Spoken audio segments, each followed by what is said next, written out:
Operation सिंदूर के समय हमारा लक्ष्य तय था और हमारा लक्ष्य था, हमने नाभि पर हमला कर दिया।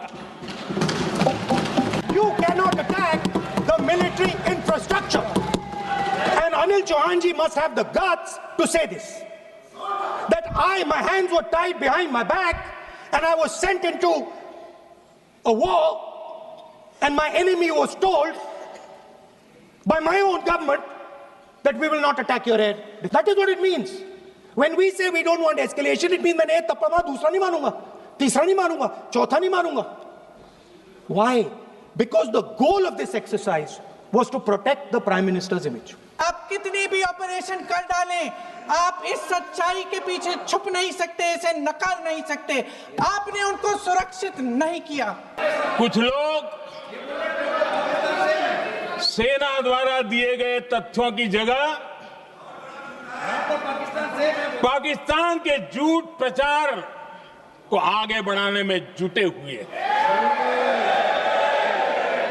देखिए, इतिहास की बात आप करिए, मैं वर्तमान की बात करना चाहती हूँ। आपको तो एक बहाना चाहिए, पूरे परिवार का नाम गिनवा देते हैं। अरे अपनी जिम्मेदारी खुद लीजिए। 11 सालों के लिए तो सत्ता में आप हैं। नेहरू को छोड़ नहीं रहा। कल माननीय गौरव गोगोई जी ने अपने भाषण में पूछा गृह मंत्री जी से, क्या आपकी जिम्मेदारी नहीं थी? मैं देख रही थी।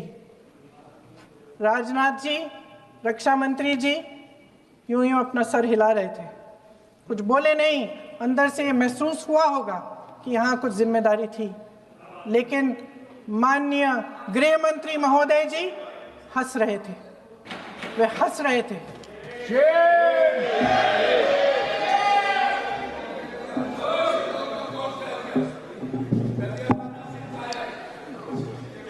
अध्यक्ष महोदय, कल सत्ता पक्ष और आज भी सत्ता पक्ष के नेताओं ने 2008 के मुंबई के हमलों का जिक्र किया, बार बार कहा कि मनमोहन सिंह जी की सरकार ने कुछ नहीं किया। ये तो जानकारी होगी ना कि उसी समय जब वो आतंकवादी हमला चल रहा था, तभी उन आतंकवादियों को मार डाला था, एक बचा था और उसको भी फांसी दे दी थी 2012 में। महाराष्ट्र के मुख्यमंत्री ने इस्तीफा दिया। देश के गृह मंत्री ने जिम्मेदारी लेकर इस्तीफा दिया। एक जवाबदेही थी पब्लिक के प्रति, एक जवाबदेही थी इस देश की जनता के प्रति, इस देश की धरती के प्रति।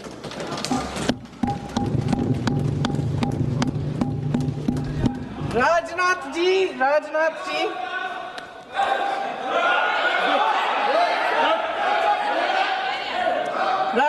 जी तो पुलवामा, उरी और पठानकोट के समय गृह मंत्री रहे थे।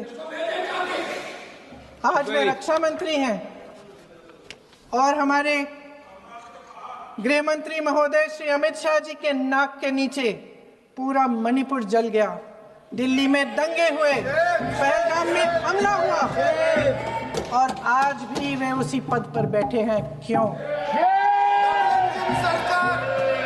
अध्यक्ष महोदय, बमबारी से अखबारों के हेडलाइन बनते हैं, मगर कहानी सुरक्षा में की चूक में भी है। आज देश खोखले भाषण नहीं सुनना चाहता, देश जवाब चाहता है, तसल्ली चाहता है कि सच उससे छिपाया नहीं जाएगा। देश जानना चाहता है कि उस दिन अप्रैल 22, 2025 को क्या हुआ और क्यों हुआ। आप तो खुद अपनी पीठ थपथपाने में लगे रहते हैं। सेना, देश, संसद से सच छुपाते हैं। ऑपरेशन सिंदूर जब शुरू हुआ, हम सब ने समर्थन किया, सब एकजुट होकर खड़े हो गए इस देश के लिए। दोबारा होगा, दोबारा खड़े हो जाएंगे। अगर हमारे देश पे हमला होता है तो यहाँ इस सदन में किसी भी पार्टी का हो, कोई भी हो, सब आपका समर्थन करेंगे। अपनी सेना पर गर्व है कि उन्होंने इस बार भी दृढ़ता से लड़ाई लड़ी, धैर्य से लड़ाई लड़ी, वीरता से लड़ाई लड़ी। लेकिन इस ऑपरेशन का सिंदूर का क्रेडिट, उसका श्रेय तो हमारे प्रधानमंत्री जी चाहते हैं। सही भी है, ठीक है, सही है, श्रेय ले। ओलंपिक्स में हमारा मेडल आता है, उसका भी श्रेय लेते हैं, लेकिन सिर्फ श्रेय लेने से नहीं होता नेतृत्व, जिम्मेदारी भी लेनी पड़ती है।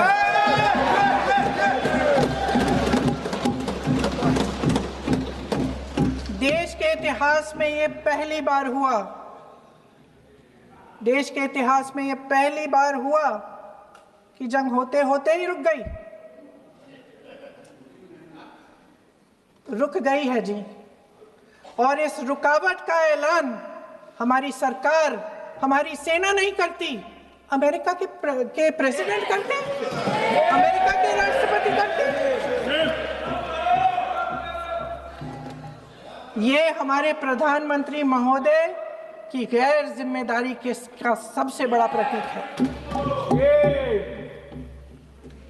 आज गृह मंत्री जी ने इस बात पर उल्लेख किया। उन्होंने कहा, उनके शब्दों में उन्होंने कहा कि पाकिस्तान के पास शरण में आने के बजाय कोई चारा ही नहीं था। आपने शरण दिया क्यों? वो आते हैं आपके देश के अंदर, लोगों को मार डालते हैं और आप उनको शरण दे रहे हैं। क्यों दिया शरण?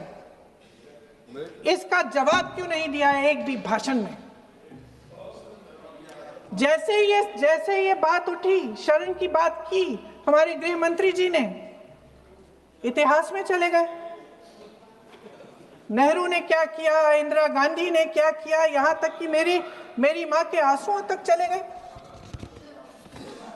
लेकिन इस सवाल का जवाब नहीं दिया कि ये सीज फायर हुआ क्यों, ये जंग रुका क्यों, और तब क्यों रुका जब दुश्मन के पास कोई चारा नहीं था हमारे श्रेय में आने के बजाय।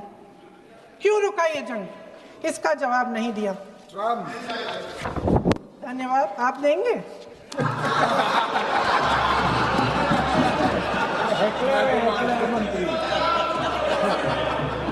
देना भाई, देना।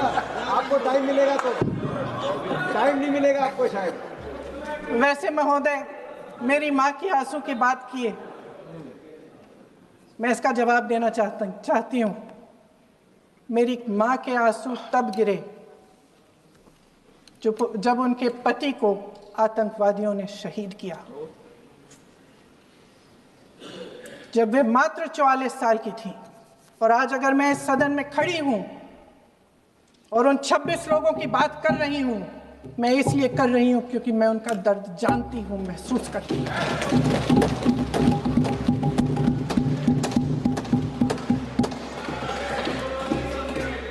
अध्यक्ष महोदय, मैंने कहा कि देश का नेतृत्व सिर्फ उपलब्धियों का श्रेय लेने से मजबूत नहीं होता।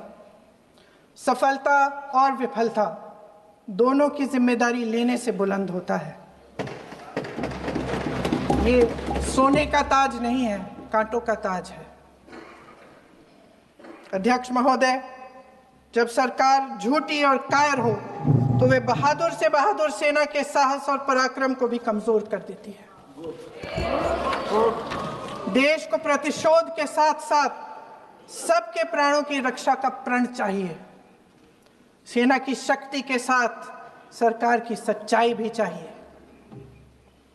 महान देशभक्त शहीद इंदिरा गांधी जी, जिन्होंने सफल कूटनीति के बल पर अमेरिका के राष्ट्रपति निक्सन का मुकाबला करके पाकिस्तान का विभाजन करवाया, बांग्लादेश बनाया, 1 लाख पाकिस्तानी सैनिकों को आत्मसमर्पण करने पर मजबूर किया, उन्होंने कभी इसका श्रेय लेने की कोशिश नहीं की।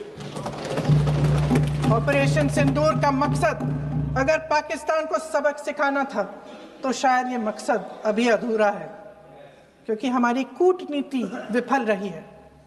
इसका प्रमाण यही है कि ऑपरेशन सिंदूर के बाद एक पाकिस्तानी जनरल जिसके हाथ खून से रंगे थे, अमेरिका के राष्ट्रपति के साथ बैठकर लंच खा रहे थे।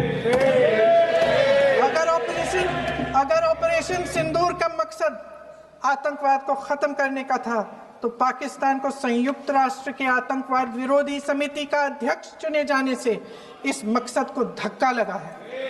इसकी जिम्मेदारी कौन लेगा? क्या हमारे प्रधानमंत्री लेंगे? क्या उनमें ये हिम्मत है? नहीं है। अगर इस ऑपरेशन के दौरान हमारे जहाजों का नुकसान नहीं हुआ, तो सदन में इसे साफ साफ कहने से क्या डर है? क्यों नहीं कहा है? कल भी रक्षा मंत्री जी ने कहा कि हमारे इंफ्रास्ट्रक्चर का नुकसान नहीं हुआ, तो जहाजों के बारे में भी बता दें, साफ साफ बता दें, क्या हर्ज है? सच्चाई तो है। सवालों से बचने के लिए ये सरकार हमेशा प्रयास करती है। इसकी राजनीतिक कायरता बेमिसाल है।